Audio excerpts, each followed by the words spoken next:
So what would make this an especially useful conversation for you today? Mainly talking about my timeline. I'm a sophomore right now, so I have a lot of time on my hands. I'm not really sure where to start, or if it's even worth me getting into studying for the LSAT.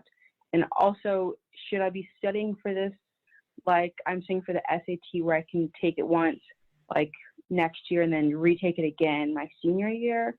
So that's kind of where I am right now. Not really sure what I should be doing. Sure. Yeah. So you absolutely can retake the LSAT. You can take it multiple times. You can take it 3 times in one admission cycle. So retaking is normal. Okay. Unlike the SAT, law schools will see all LSAT scores on your record. So there's no score choice on the LSAT. But the good news is that law schools do not average multiple LSAT scores. They only take the highest score. So there's not really much of a downside to retaking. If you took it like 5 or 6 times, that might start to look a little bit flaky, but 3 times, totally normal, totally fine. Now, you said you're a sophomore now, so you have plenty of time to study for the LSAT. You don't even need to necessarily be thinking about it now, but typically, the longer you study for it, the closer you get to reaching your fullest potential. Okay. The normal timeline's like 6 months, isn't it? I wouldn't say that's normal, but that is good. Most people study far too little for this, investing only maybe 2 months or 3 months, but it typically takes at least 5 to 6 months to reach your fullest potential.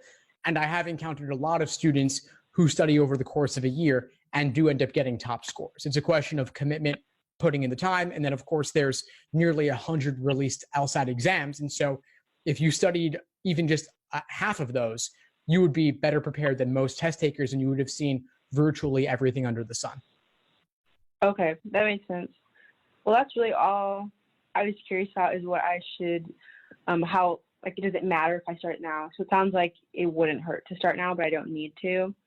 So I guess my next thing was, I took like one of the practice ones, and I felt like a waste of time because I didn't really know. I was really just guessing on it all. So I was like, this is kind of dumb. So I took it, felt comfortable in some areas, really uncomfortable in some others. So where should I be really focusing my time if I was like just wanting to just dive into it and just get more curious? Not necessarily like really study for it, but just kind of get to know the LSAT, get to know how it's different from any other tests I've been taking and things like that, if that makes sense.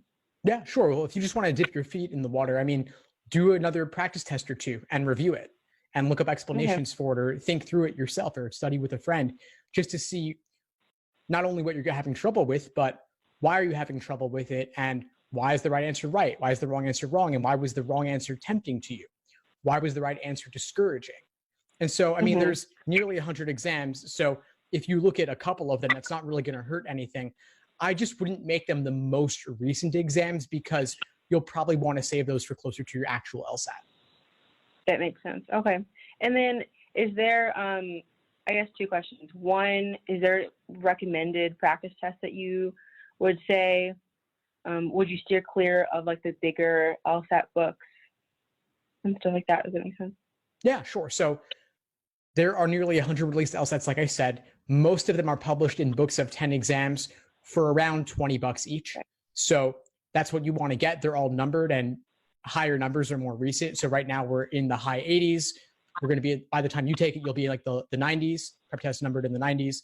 So you don't want to study from the oldest exams that in like the single digits, because those are from the early 90s. I would only do those if you were studying over the course of like a year or more. So for you, I'd say probably, if you're not starting now, then when you're actually going to get started, get everything from exam 50 and up. That'd be fine. Okay. But you can't go wrong with any official administered LSAT exams. I would steer clear from certain books, especially those that do not use real LSAT questions. A lot of those are unrealistic and contain mistakes. So like LSAT for Dummies, for example, is one I would not use. Any book that is actually licensing real LSAT questions will tell you so on the cover, because they're paying a big licensing fee to the test makers to do so. And you also want to make sure that the exam they're including is actually a recent exam as well. I've seen some companies say, we include one real LSAT, but that LSAT is from 1995. So technically true, but it's a little bit misleading because it's not as useful as you might think. The exam has evolved over time, so more recent is more relevant. But most of the prep companies now are using real official LSAT exam. That's what you want. Okay, perfect. So just official LSAT there. Okay. And then is it administered year round, or is there kind of like a time that they typically do it? Like, is it like a season or anything like that? Or is it just kind of year round? It's year round. It used to be only 4 times a year. Now it's like 10 times a year. So nearly every month has an LSAT administration for it. And it doesn't really matter which one you do. They're all the same. They're all equated. Not like February is harder than September or something like that. It's all the same. And your score is good for 5 years. So you said you're a sophomore now. You could take it in March of junior year, a little over a year from now. Then you could retake it in the summer if you wanted to, and then apply in the fall of senior year. That's what a lot of people do, ideally. Okay, then I will definitely go ahead and do that. All right, that's all the questions I had, really. That's really it. Just not wanting to know where to get started. So it just sounds like continuing to retake them, or continuing to take those a little earlier tests and just figure out what's comfortable, what's not, and then really getting to studying maybe next year. Yeah. Excellent. Great. Yeah. The one thing I would add for you is that the LSAT is incredibly important, but you can focus on your GPA for now. It's early enough in your timeline that that's totally fine. You don't even need to touch the LSAT now, but also consider that the LSAT typically weighs more heavily in the admission process than your GPA does, because it's a more objective, standardized measure for law school. So it's worth investing the time significantly more so in the LSAT. Like treating the LSAT like a 6-credit class is a good recommendation, but it doesn't even do it justice because it's weighs more than your entire undergraduate GPA put together. You want all your numbers to be high, of course, but the LSAT is worth that extra attention. Okay. And then speaking about admissions, right now I'm a political science. I'm not sure if this is like your realm to answer, but right now I'm a political science major and I really want to change to art studio, which has nothing to do with law. How do you think that would like kind of deter law schools from looking at me? Do they care about majors anymore? I've been hearing that they care less and less about them. Yeah, they don't really care much about your major. You can technically major in anything and go to law school. I do wonder how they would consider art studio. I don't know how academic in nature that is versus like more project based. So I don't know how well they would be able to evaluate your grades or transcript or evaluations. So my guess is that you would want to do something to show them that you do have, you know, the critical reasoning and reading and writing abilities that are more relevant to law than art is. And they might pay more attention to your LSAT score because, again, it's an objective measure that can show those skills. I do go a little more liberal art school, so there's a lot more classes that I would be taking that are outside the actual art studio major, but that I've never thought about, like, it's more project based. They're not going to really know how I perform like in a classroom setting, but at the school I go to, they'll definitely be able to know.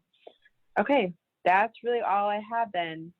Great. Well, I'm really glad we connected. What would you say is the biggest insight you got from our call today? That I don't actually need to buy all the big books just yet and dive into it, that I can take my time on it and just continue to do some baby steps and start to take some of the older tests. You gave me a good starting point, which was those 50 tests there and higher. That was really good. Great. Yeah. Well, please keep in touch and let me know if you need anything as you move forward. Will do. Thank you so much. Thanks for tuning into the show. Please subscribe if you haven't done so already to be notified of new episodes as I release them. And feel free to reach out if you need anything at all as you move forward with your prep.